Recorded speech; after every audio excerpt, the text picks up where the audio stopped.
Hello, everyone. Welcome to TechKnowCon Roundtable. My name is Marco. I'm with Plus. And before we get started, just wanted to give you a little bit of what we're going to do. So today, first of all, how you can participate. Please mute yourself. We have a slightly larger audience today, so we're trying to avoid any background noise. But do use the chat. So I do monitor that. So if you have any questions, comments, concerns, technical issues, anything like that, just type it in the chat, send it to everyone. If it's specifically technical, you can also try to contact Tomomi directly if you have any issues.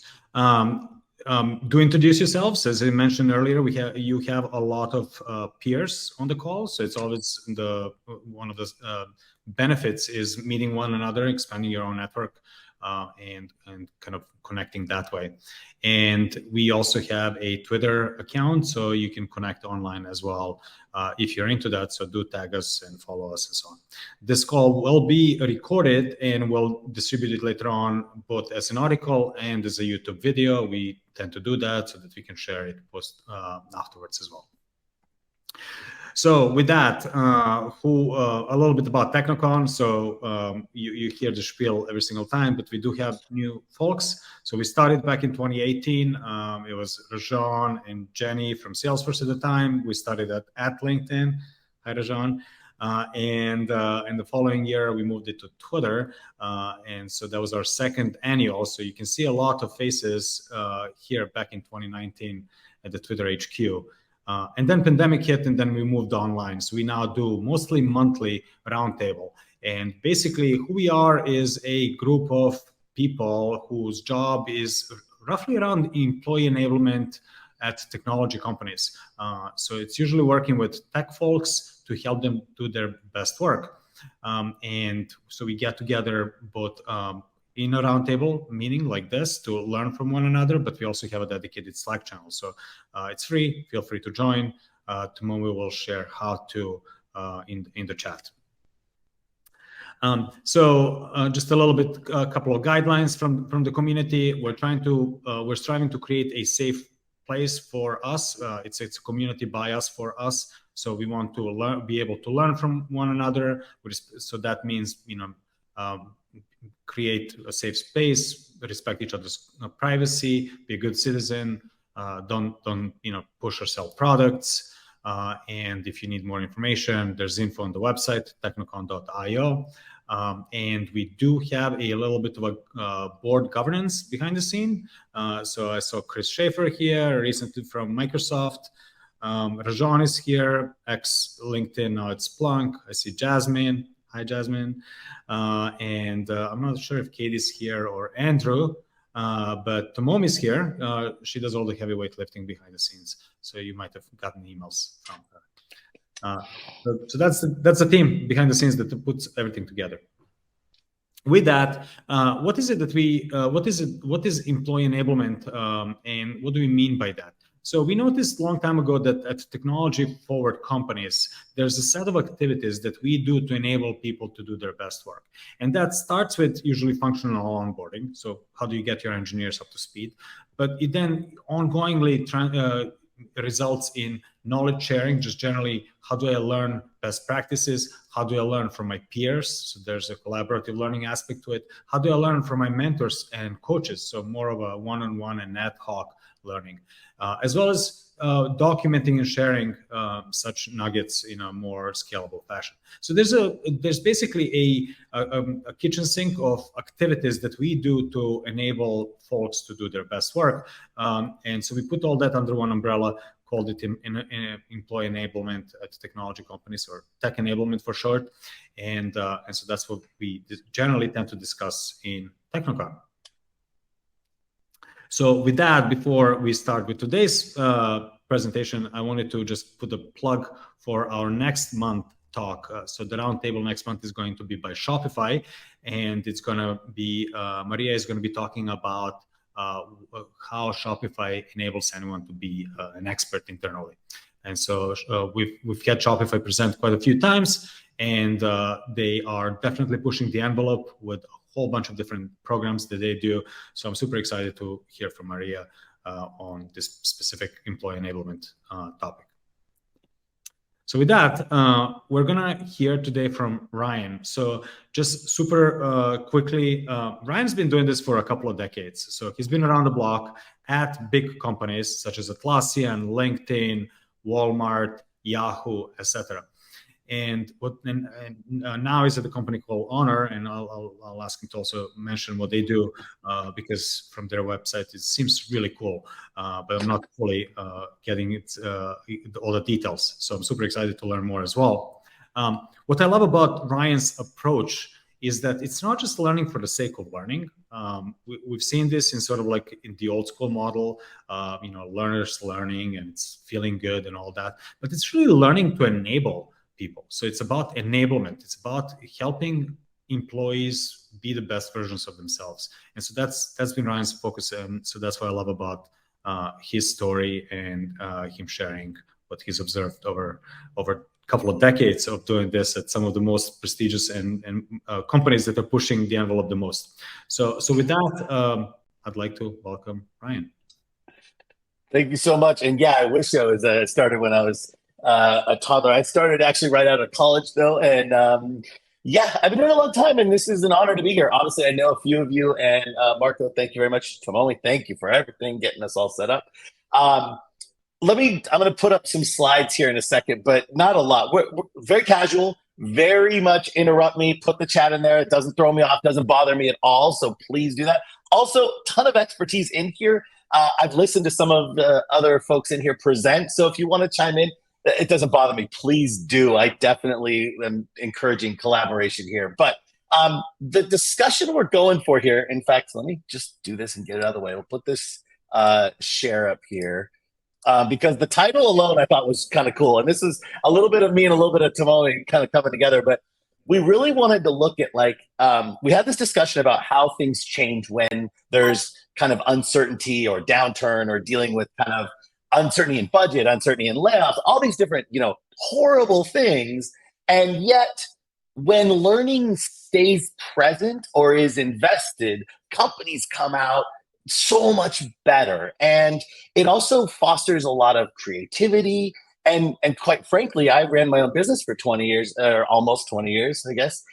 And we grew during these downtimes significantly because people were willing to experiment a little bit more and try some different things. And that led to some big breakthroughs. So we can talk about what we did specifically, but the focus today is how do you go about really thoughtfully, strategically looking at your learning that's under, say, your umbrella. And I really do want people to think about their umbrella. If you're the head of all learning at company A, it's going to be different than if you're, director of, or, individual contributor of this, but it doesn't matter. This approach should scale well in terms of how we look at the prioritization and how we go about doing that.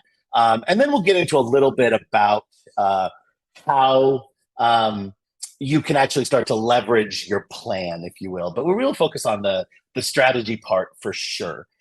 Related to that, myself, yes, as Marco said, I've been around the block. I spent a long time with multiple companies simultaneously.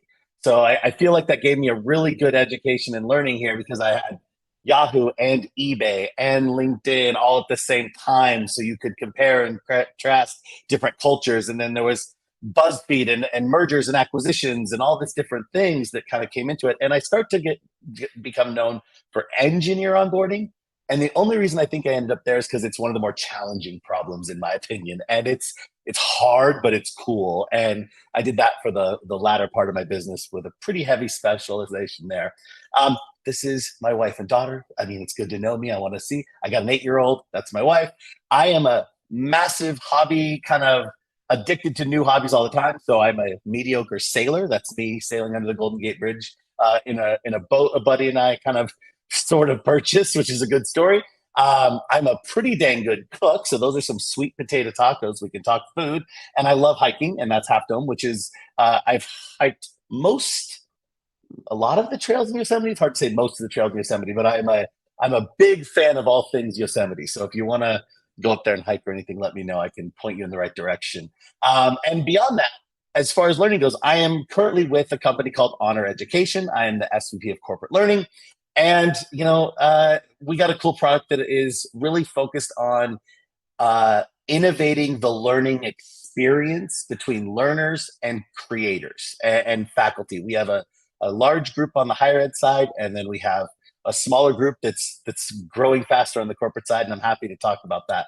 But we're not here for that for today. So today, we really want to focus on kind of these things, to be honest. Where to start, where to focus, and then a little bit about resources and budgets. So that's kind of the three buckets we're going to dive into at this point in time. And the first thing is, and I don't know why I'm missing a little Tyler, is the first thing we want to do is put everything on the table. Most of the time when we think about learning, we're focused in these narrow buckets. It's like, I'm looking at this program today, or I'm looking at this contract today, or I'm looking at these resources and hiring these people today.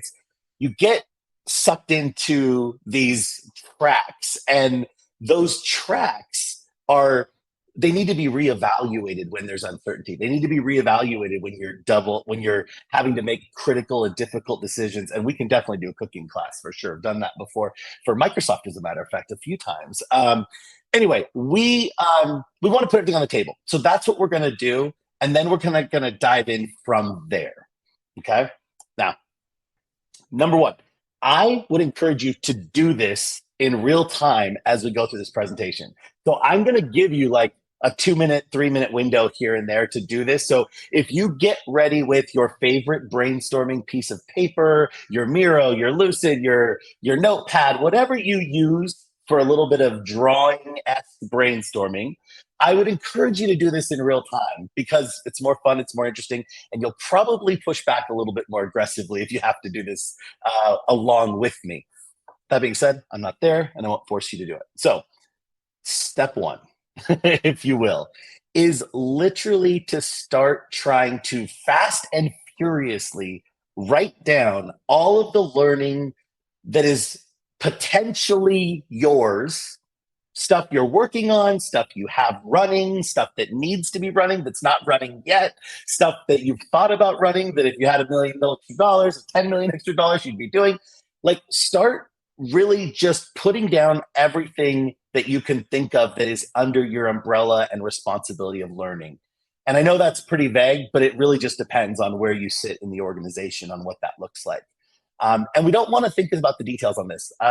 We're not thinking about software. We're not thinking about budget. We're not thinking about scope or size at this point. We're resetting the table, so to speak, of what really is on the table, what is up for grabs, so to speak. I'm going to pause for like 2-3 minutes. It's not a lot of time. You could certainly dive into this for hours, but it'll give you enough for us to have a little fun. And I'll take questions while I'm doing this in the 2 minutes if you want. So pause there and put some things on the table. Programs, objectives, challenges, compliance, technology, LMS. I love you start a timer. Momi, it's so good. Look at that. Thank you. 3-minute timer. I love it. That'll keep me honest. Everyone knows my 3 minutes can be 30 seconds when it's convenient for me, and 3 minutes can be 10 minutes when it's convenient for me.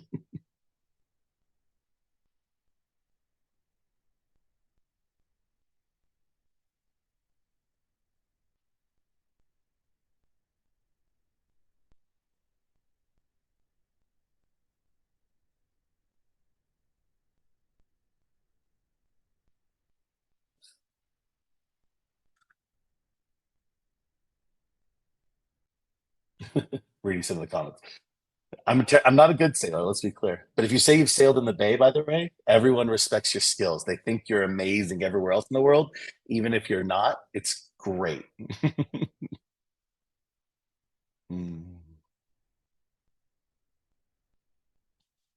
Yeah, cooking is my strength of the three, yes.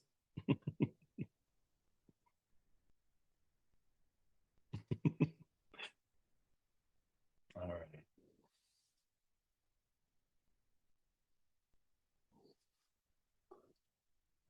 I'm curious we still have another minute, but as you start thinking about how many did you write down, would love to get an over 10, over 4. Is it hard to come up with these? Are you at 35? Like, how is that going? If you want to share in the chat as you get around that corner, if you're getting I got stuck. 7.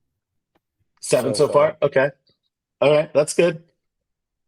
I can also stop the timer before it's up. So 1 minute's good. We can, if people have questions, we'll give them another minute. It's fine. Like they can add details. They can. It's 3 minutes is still fair.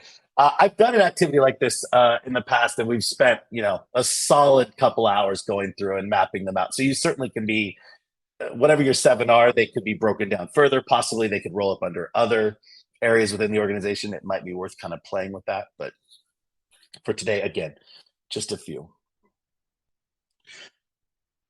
Problems are good. I love problems. Problems that need attention.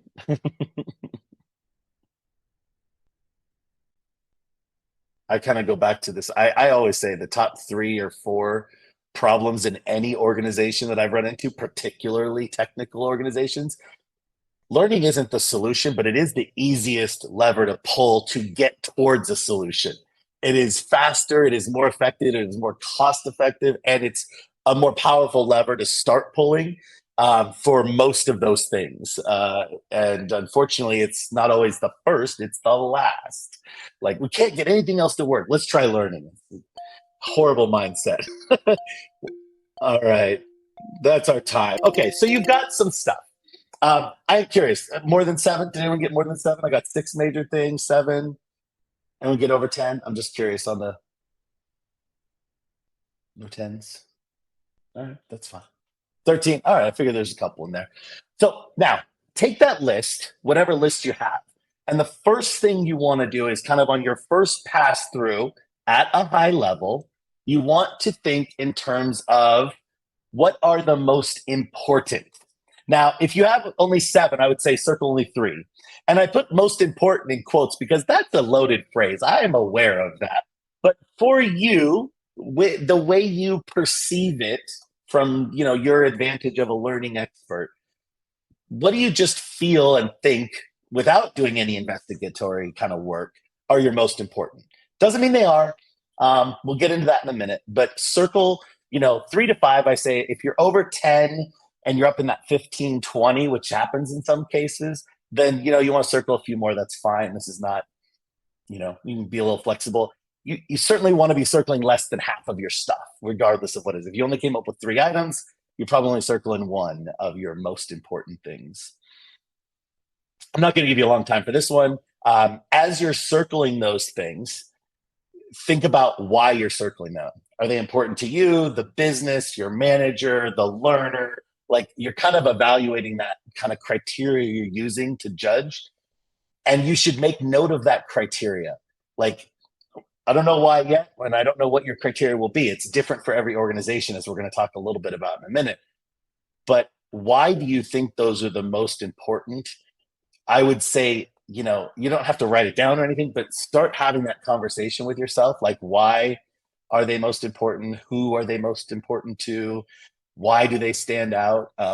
Sometimes it's really obvious. You're like, duh, I've been told point blank, this is your problem to solve in the next 30 days. That's pretty easy. Sometimes it's a little bit more cryptic. All right. Okay, so you've got your 3 solved. This is still setting that table, right? So next, we want to go ahead and now put some other marker for the sake of geometry. And anyone that's colorblind, I avoided colors here, but let's go with put a box around the easiest items on your list. Like, if you're like, oh, I just want something easy, or maybe none of them are easy, but there's an easiest. Again, this can be a couple items. This could be, maybe as many as 5. Probably not. Most things, this is usually harder, shockingly. Identifying most important is like, oh yeah, that's probably these things. And easiest is like, well, it's a little bit more of a game maybe, but see, there might be some overlaps. There might not be. That's okay. When you're thinking about this one, same thing applies. Why do those stand out as the easiest? Is it because you have a roadmap? Is it because you have a platform? Is it because someone's already did? There's lots of different reasons why something stands out. But again, what is easy for you is going to probably relate to your organization a lot. So you're looking for the characteristics in the learning that makes those things easy. Like it's not just what's easiest. And I'm trying to get around this. You really are looking like, if this is easy, why? Is it because we have infrastructure? Is it because of our culture? Is it because of my knowledge set? Like, why are those easy? Because we're going to leverage that in just a minute as well. So you've kind of gone through 3 of 5 settings. We got 5 steps, by the way, just so you know where we're going. It's not 400. Okay. Now, you've identified the most important. You identified the easiest. I'm rushing you a little, but that's okay. We're then going to go ahead and talk about your favorite. This is where your bias comes out. Like, you probably have a favorite. If you're anything like me, there's certain things like, I do not want to do that. It is boring, or that person is a problem, or whatever the reason is. And there's probably one you want to do because it's good for the company. It gets you something you want. Like, there's probably something in there you want. I would say one item, but if you're going to cheat, 2 is okay. But really, what is the favorite thing on the list that if you had no other conditions, you'd be like, definitely would do that one? It's usually not circled so far, by the way. But nonetheless, that's been my experience. Okay. Favorite shouldn't be too long. That should be kind of stand out. Did everyone go to their favorite right away? Was that easy? Thumbs up, thumb sideways, something like that. Okay, yeah. All right, finally. And the last one before we kind of break away from the side table is size them all using, if you're an agile scrum fanatic and you want to use your story points, that's great. If you're not and you're familiar with t-shirt sizes, we're borrowing from the software engineering world a little bit, but this has been applied a lot of places now. The idea here is, which of them, what is the sizing of them? Small, medium, large. You can call it extra large, extra small. Some people get a little creative with this. And we're not just looking at one dimension. We're looking at all of the challenge holistically, from complexity, from timing, from known versus unknown. They should have a relative sizing where one looks bigger or feels bigger than the others. And then if you really want to go down to the story points, that there is a modified Fibonacci sequence for story points that is a kind of fun thing to do if you really have a lot, especially for those who have 13, 14, 15 of these things. Having story points becomes a very nice kind of way to use it. Fibonacci is hard to size learning related estimates. Yeah, never. Come on. It's just a relative size, Rajan. We just have some fun with it. Everything the reason it works well, and the reason I like storyboards, just to be a little bit biased here, is I think learning has similar unknown characteristics in developing learning that software engineering does. And when you think about the unknown characteristics of good, complex learning solutions, the sizing tends to be helpful when you can abstract it out a little bit. But I hear you. That's why I went with t-shirts, by the way, too, just for the record. Okay. Let's do a minute on the clock here. I know that's not a lot of time, but size your stuff, small, medium, large, or extra small, extra large if you want. And we'll do a minute. Tomomi, we got our minute? She's like, maybe I can set it. She's got it. And then questions, comments?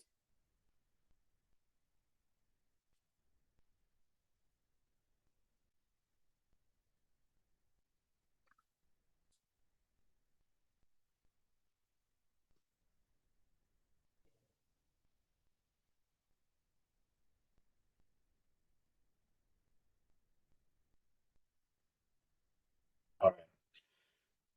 So take a minute, and we're going to ask ourselves some questions in just a minute with your kind of diagram there. But I am curious if anyone is willing to share or talk about, like, how many things are, like, have 3 circles, like have a circle, a square, and a star. Like, how much correlation, how much dispersion, what did you recognize in your table? Did anything stand out as unique or insightful just by doing that part of it alone? Before we give you some, thank you very much for a timer. Before we give you some, specific things to think about, did anything stand out just by doing that with your kind of learning that's on your table? And we can share here. I think Tomomi can put you up here if you want to share a little discussion about it. Anyone?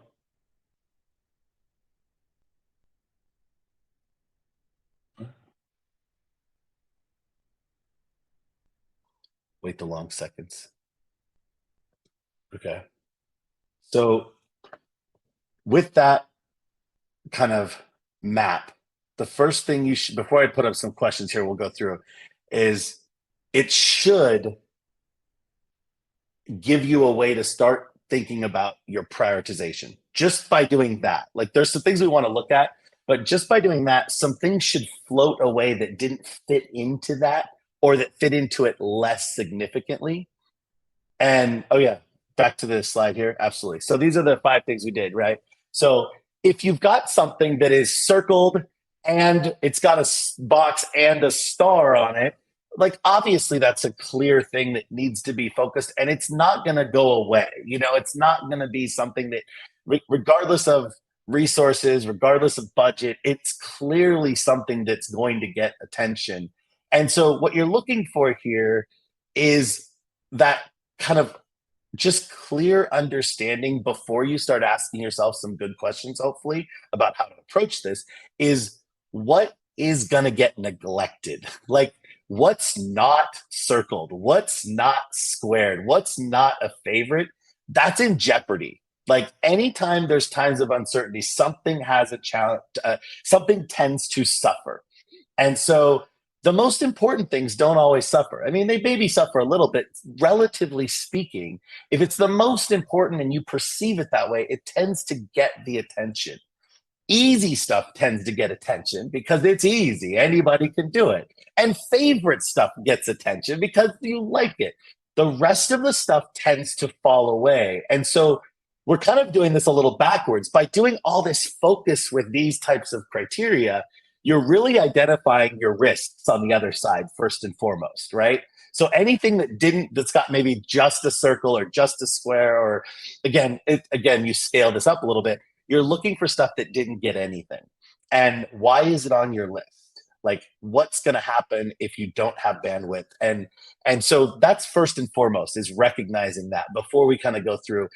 Obviously, we're going to talk about what's most important and easiest and how to structure that and prioritize that because it is most important. But right off the bat, you do get some value out of identifying where you're probably going to see some hurt, setting expectations around that, identifying budget around that maybe should be reallocated.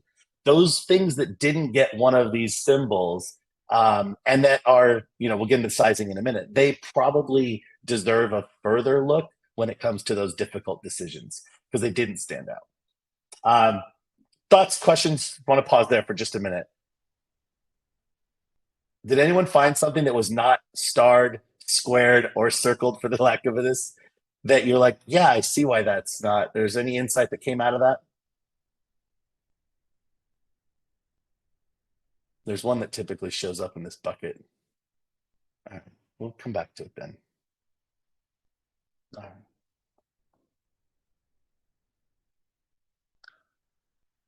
Okay. Now, things to consider. Oh, see, I knew we were having some issues. The slide's a little off, but it'll be all right. Number one, you want to go through and start looking at your list now. Probably there were some reasons the most important fell into the list. You want to do a little bit of a sanity check on your list. Which of those items on your list, we're again trying to strategically prioritize what's going to get our focus. Is there anything on that list that did not get marked as most important, or that is not your favorite, that is a top business objective or related to an OKR? Hopefully those were already circled. Hopefully they stood out in some way, shape, or form. That's generally what we're hoping for, but it's not always the case. There is often something that goes kind of missed where sales falls missed a lot of times. Sales training, sales enablement tends to fall in this bucket of like, oh, we're trying to drive our sales, and then we just didn't prioritize any sales enablement training. So that's something that can show up in this kind of blind spot. It's like taken for granted almost. It's been there. It'll be okay. If it's taken for granted and you're losing salespeople, or you're downsizing, or if customers are hard to sell to, it's maybe the opposite of the problem, maybe the opposite scenario. So something to keep in mind. Second thing here is, what are those things are current programs and or old technology? Now is the time for out with the old. If something has been on the discussion chopping block for some time, this is often a time when you can swap those types of things out, because it does take effort. We know this, but there's room and there's desire to cut in the culture in these uncertain times. So it is easier to make changes if you can make a business case for those changes. And oftentimes there's a new, more efficient, more cost-effective, more custom solution to what you want to do. So aged out programs deserve a little bit of attention here. So if anything on your list is a program that's been running for over 2 to 3 years, and I know that's not a long time, but over 2 to 3 years, it's probably worth reevaluating. I'm curious, anyone, what's the number one reason we tend to rebuild or reimagine learning in the learning community? Anyone know the catalyst for that? There's actually one that's probably, I got to find the article I read. I'll try and find that and send it over to Mommy to share. But how most learning is triggered, new programs or reinvention of old programs. Any guesses? I got no chat here. Anything? I don't know. I would say like the year of things going bad. I would think so. I would have said year of I would say it would be the duration was one thing, and it's a factor, no doubt. Rajan said new management. What is that? New management at what level? Oh, sorry, Rajan. You can just put it in there. I don't need to call it. Sorry about that. Use case needs have changed. All right. It turns out there's a very, very, very high correlation of new programs with new people. It's really people moving from place to place. And I've seen this in a couple of, there's an article that's about this. I got to find it. And I'll try and cite and send with Tomomi. But it's also something I've seen without a doubt in my long career of working with tech companies is new manager, new program manager, new CLO, new, everything gets a redo. It's like, we're going to change it. And it is often tied to, it's been the way a long time. Like new people often are tied to a program's been stagnant or there is a new use case and we need new people for that reason. So there's often an underlying correlation, but truth be told, a lot of times it's literally like program's fine, it's working great, but someone comes in that has a new idea they want to put into effect that they think could be better. And that's great. That doesn't happen in times of uncertainty. You're not finding that hiring. You're seeing a lot more stability. And so you have a little bit more potential to make a proactive change on these old programs or old technology that's not just tied to a new person coming in with a new idea. Typically, we have so much turnover. There's 3 or 4 of these new programs at any given time that we don't have the capacity to change some of these things. So they get left alone, and they start to age and deteriorate. And so taking a look at what's old when you're not hiring and bringing on a bunch of additional resources to solve a bunch of new problems tends to be really good use of your time and can be a really effective use of cleaning up budget and or more effectively allocating it. So take a look at which of those programs are currently running in our, again, I said 2 to 3 years old. Just take a deeper dive. Is that something we should have on this map? And should it have a higher priority? And is it going to help us with resources and budget down the road, which we'll get to. Next. Come on. Preparation for the boom. There's always a recovery around the corner. We're optimistic by nature. Think in terms of what you're building. When you look at that list, which of those things is going to get hit hardest when we inevitably start doing better and we start that uptick again? I lean heavily into onboarding here, right? Onboarding tends to go away and get neglected. And that's because we're not onboarding as many people. It's a little bit less. But if you can refine your onboarding, if you can dial it in, if you can get those resources a little tighter with the little bit of a less drinking from the fire hose of having to deal with all those hires, if you can tighten up those programs that can scale and run smoothly, you start having a real accelerated advantage into the upper times. And it's really something to look at. So I always like to have a little asterisk next to the programs that are going to have to scale when we get going. And I want to watch those real closely. Second one, or fourth one, sorry, partnerships and relationships.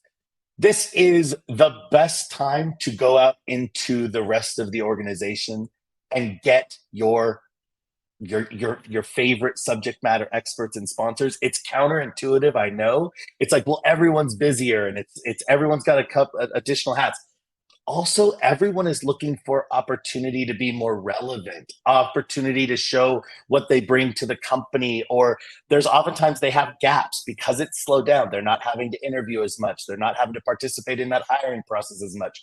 They have time to develop better relationships with the L&D folks. So when we start looking for the subject matter experts, mentors, guest lecturers, this is a great time to start reaching out to those folks that are around and setting that kind of groundwork for the programs that are your favorites. So that favorite mark program, what key relationships need to be built for that?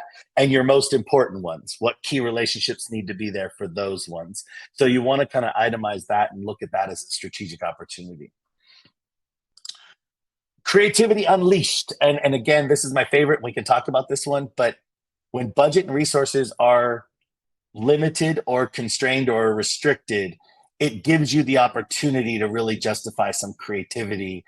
And really, that is in all facets. Creativity on time, on how, on technology, on just about anything you want is kind of on the table in a new way when things are a little bit tighter. As things scale, as more platforms are available, there's a certain expectation to do something a certain way to be consistent. When you have less time, effort, money, a lot more flexibility is given to those outliers, especially in the interest of saving time, effort, money. So you really have a chance to really revisit that. And so I go back to those programs that are easy. Is there a way to kind of make those creative and interesting? And again, that favorite or those most important ones, are they the best? Look at your plan forward. Is it dated? Could it be more creative? Could it be more interesting? You probably have more ability to get those things approved through leadership at this point in time. And that ties right into experimentation. And really what experimentation is here is back, and I know a lot of folks have talked about this, but that fast development and fail fast, learn fast, whatever you want to call it, this iterate, rough pilots is what I like to call this, like build rough pilots of programs to learn and get them a little bit of momentum, even with small numbers, even without all the tools in place. This is a really good place to experiment in terms of bringing stuff to the employee market faster, and often a little rougher around the edges because you can help them along a little bit more potentially. So I tend to push a little faster in these times for that pilot and give it a little bit more forgiveness if it misses the mark, because it costs less to start fast typically. And so it's another way to kind of maximize your resources. All right. Oh, so let me go back to that for just a second. Whoops. Sorry. I love Keynote.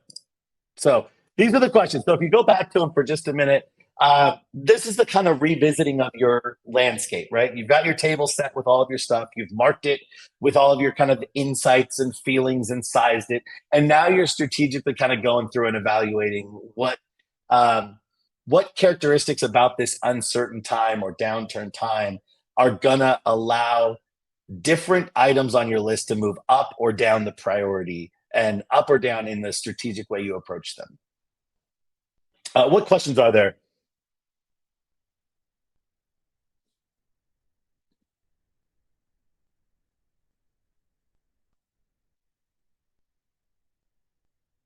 Okay. All right. One of the final pieces of this that I want to kind of put together here, how are we doing on time? Oh, good. Is there is another optional thing that I like to kind of categorize my learning under. I think that if you are, in charge of all learning for a department, for an organization, there's kind of these three buckets, and they certainly ebb and flow. This could be drawn as a Venn diagram in some cases, but I kind of want to categorize my table stakes of learning in these three areas, because they tend to dictate timing, they dictate budget, they dictate tools, they dictate resources. And so in bucket one, we have all the compliance stuff. However you handle compliance, whatever your compliance requirements are, they're usually somewhat non-negotiable, right? And so you're not going to be like, we're cutting compliance training. It's not really on the table. And so you can look at, a less expensive provider, and there's cost of time and effort and business to do all of that. But, you look at what's compliance. That's a must-have in place situation. And so that dictates some prioritization. And when you start strategizing, like, where are we going to allocate?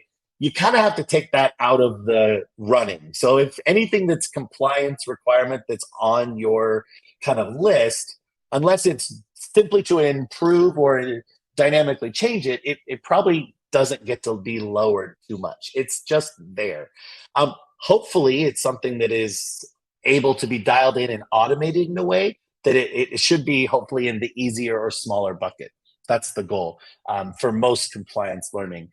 Then you have the general learning. And I call this the aggregated learning. This is where your organization clearly cannot be responsible for all the learning that all your employees are going to need. There's a massive amount of opportunity in here to optimize what that is. And I think all of you know this. I'm not going to preach here about whether it's the LinkedIn learning, the plural sites, the degrees. Like, there's so many different ways of aggregating and getting learning.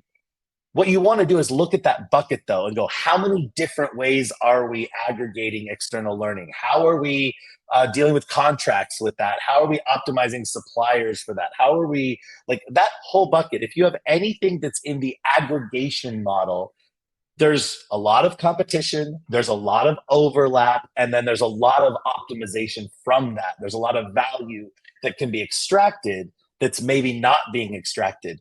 I think I've seen so many different companies that have paid massive contracts for this ability, and it's not either clear how to leverage it, or it hasn't been curated enough, or the employees don't have time, so we're paying for something we're not using. Like, you really want to look at that, because oftentimes that's where you have some real resource games to play. Like, how much, how little, how are we leveraging it, how are we sharing it, how can it replace something that's maybe we're paying for in a different way. We actually had one customer at one point, they were paying individual prices, and this is not uncommon, as many of you know, but individual classes to a separate company for individual departments and getting no bulk discount rate. This is just a procurement problem. It's at the end of the day. But when you look at it through this general learning lens, you tend to see some of this stuff stand out a little bit. So that's kind of the second one. And then the last category is clearly my favorite, and I'm biased and I know this, but this is the internal learning that you have to build and do, because your business and your people have a particular skill they need that they can't really get the right level of that skill outside of the organization. And these are the best and brightest programs, hopefully. They also are where I would recommend and where I focus when it comes time for this, where are we going to cut? These programs should be tied to business objectives, and these programs are going to be that highest touch point, most specific to the business, and should get that extra look.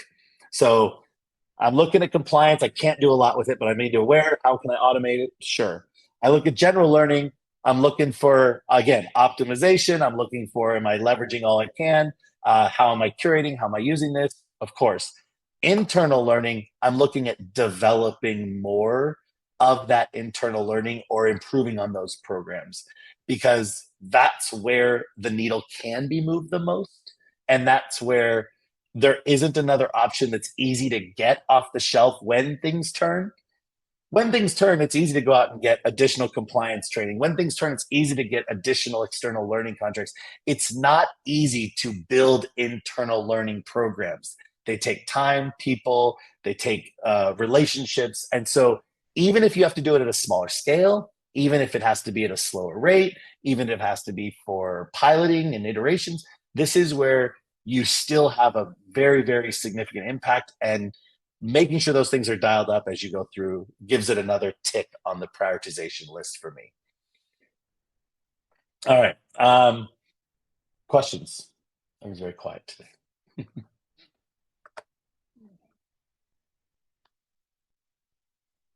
Thoughts?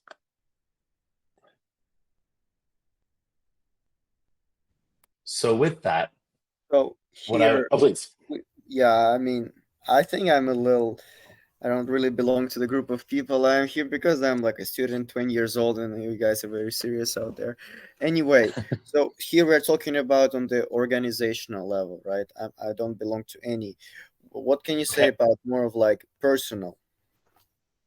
Personal as far as learning for your individual self, is that what you're looking at? I mean, learning in order to use it in my future career. Let's see. Need a little more context. What are you looking to learn? I'm sorry, I'm a little confused what you're asking for. Like I had like I wrote out the goals and like the most important stuff I need to do and the least important stuff I need to do, and I just noticed that uh, the most important stuff is something that is very hard to measure, like usually soft skills, right? And that's where I feel Yeah, like I struggle, not struggle, but like I feel I have more room to I got it. improve. So you're looking at optimizing the learning you're going to do yourself. Yeah, yes, Okay. exactly. So two things. One, I want to make sure, like, and I apologize if that wasn't clear. Like when I'm looking at this prioritization of this, I'm really looking at it from the learning that you're building and supplying to your organization, less about what you're consuming as an individual. So this is really geared from the other direction. Like, what should we as an organization provide to our employees? How should we prioritize the tough decisions? I want them to have all the learning possible, but I can only afford X or only have time for Y. So really, when you look at this prioritization, you want to think about it from the organizational standpoint, not the individual standpoint. When we go back and look at your individual standpoint, this is where you want to, and again, we could talk more about this one because this is actually equally fascinating to me, but you want to look at like what maps to where you want to go with your career most effectively. So that's where you want to look at your next roles as much as anything. You want to like, what is it that I want to do next? That should be a factor in prioritization of your individual learning. The other thing you want to look at is the traditional like amplify your strengths and minimize weaknesses. So like, you don't want to stop learning your strengths. You want to focus on those. You want to get stronger and be better at those things. So that's a prioritization. And then if there is a weakness, you want to minimize that. So that's like a secondary. So very different focus if I'm talking about like learning for myself as an employee than in providing learning to an organization. Does that help a little bit, Igor? Thank you for the response. Yes, helps a lot. Yeah, it's a really good way to look at it. In fact, you probably could take I would change my boxes a little bit, not to get too sidetracked on this one, but I mean, if you go back to these boxes that I was using here, I would say like, the most important would be your strengths. And then the easiest would be your weaknesses, like identify your strengths and your weaknesses. And the star would be things that are in your career going forward, your next goal, your next job. Like those three, I would kind of leverage the similar way. I wouldn't use the t-shirt sizing thing for that because at the end of the day, you need the skills, but it's less important. But those three, I think you could leverage a little bit in kind of a personal strategy development if you wanted to. Cool. Any other questions or comments? Rajan has his hand up. Rajan, I didn't see the hand. Rajan, let's go. I got to get used to the new little icon. All right. Great presentation so far. So thank you so much, Ryan, for this presentation. So you spoke a lot about optimizing for things that our teams need to build, as well as considering things what needs to be cut based on prioritization. Yeah. What happens? What is your suggestion when what is cut are people, like team members, rather than actual programs? Like how can a learning organization optimize that if they've experienced a reduction of people? Yeah. It's there's a couple things, right? So first and foremost, you're going to go through the same table stakes, in my opinion. You still do this. You still need to know what's on the table. It's when you start applying your budget and resources. And I literally have a slide here that was going to be next here. I'll just put it up here. Wasn't sure if we were going to show it, but I'll put it up. You need to expand your definition of resources, and in this case, it's expanding that in terms of like, I don't have people, so what do I have to help account for that? You're going to have to cut something, and if you don't have the people to do something, you've got to figure out like, where does that happen?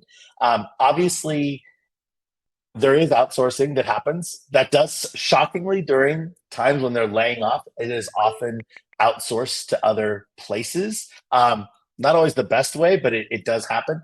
The other thing is, where does that get picked up in different parts of the business? So if you had a dedicated learning person for sales enablement, it often means you're recruiting someone from sales to help run that with the learning coordinator.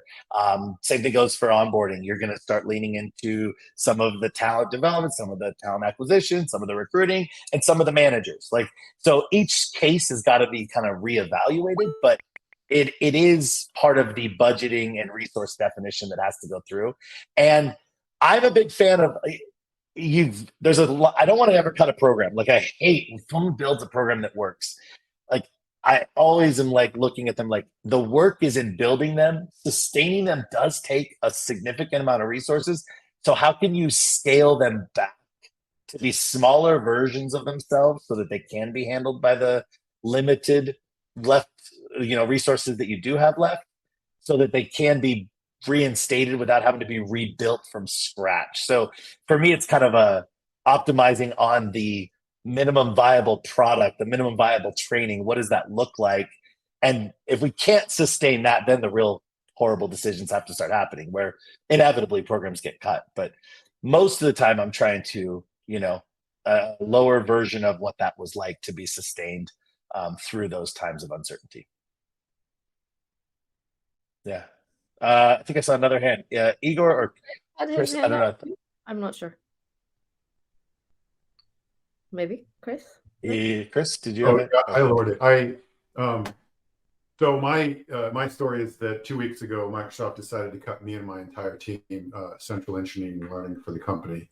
So my exercise today was sort of like what was needed, what I was working on, and maybe even my re-entry back into the company on, how can I reframe the need and convince somebody about that. But where I was headed, right before they axed us, was exactly what you're talking about, as far as really convincing the managers and the leadership in the business. Yes, to some extent, explicit learning activities and ownership and volunteerism, et cetera, but really maybe more fundamentally is the mindset and the ownership of the need for learning, to create that environment and a culture where it can happen. You mentioned, you have these programs, but no time to take it. Well, the leaders and managers, right? So partnering with them, those are all resources that can really help activate a much larger ecosystem, rather than feeling like the learning teams have to do it all. So I think that is one of the most untapped, potential set of resources, that if you convince them and shift their mindset, get them bought in, then you have, potentially a wealth of resources at your disposal to activate and coordinate. So anyway, I'm a big fan of that particular way of getting things done. I fully agree. And again, that's one of those things, activating those folks. There's always that pushback. They have a different job. It's always part of that job. There's always a little pushback, but that network of resources, when it's how you get the best learning too. That peer-to-peer, mentor-to-mentee relationship, that knowledge of someone who's done it in the organization is so it's valuable, but it's more than that. It gives authenticity to your learning that really shows you're putting your people, your time, your effort, and your money where you want. And you get the biggest return on that. And like I said, in downtimes, people are looking for ways to be more relevant, more valued, more needed. This is a great opportunity to tap those resources. Okay, I've seen that we are at time, and time is matters, and it's time. And Marco, Thank you so much. Tomomi, thank you so much. Everyone, thank you for being here. My email and we have this thing we say at the end, it's been an honor. It's been an honor being your guest today and talking to all of you. I am going to share slides with Tomomi to share to everyone. And my email is richardson@honor.education now. If you have my old email, it still works, but richardson@honor.education. If you want to see our cool product, let me know. And more importantly, if you have any questions about this, please don't hesitate to reach out. Thank you, Ryan. That's awesome. Yeah, that was awesome. I love this whole conversation about like, it's not just about learning, it's how we impact the business, right? Like there's a purpose to it. So thank you for reminding us of that. And it kind of reminds me also of Japanese Ikigai, sort of like a cross section of like what the world needs, what you're good at, what they're willing to pay for, and kind of look. Yeah. So that's what I took out of your presentation. So. Super inspiring. Looking forward to connecting more in the Slack channel and the community as well, and looking forward to seeing everyone next month for the Shopify talk on employee enablement as well. So awesome to have everyone. Thank you all. Enjoy your day. Thank you, everyone. See you later. Bye.